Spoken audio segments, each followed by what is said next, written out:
এদিকে লাইভ করেন, আমাদের সবার লাইভ করেন।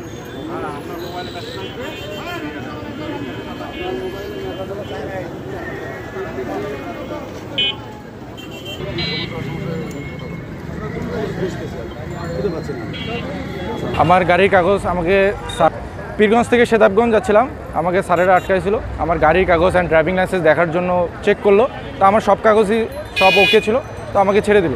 এখন আমি চলে যাচ্ছি। হেলমেট তো আসলে থাকা খুব জরুরি, কারণ রাস্তাঘাটে চলার জন্য যে হারে যানবাহন যেভাবে চলছে, হেলমেট খুব সেফটি, তো হেলমেট খুব দরকার সবারই। আশা করি সবাই হেলমেটটাই ফলো করবেন, ড্রাইভিং লাইসেন্সও দরকার। আমি আসতেছিলাম, আমি বুঝতে পারিনি গাড়ি ধরাধরি হচ্ছে, এই কারণে আমি সাইডে চলে যাচ্ছিলাম। আর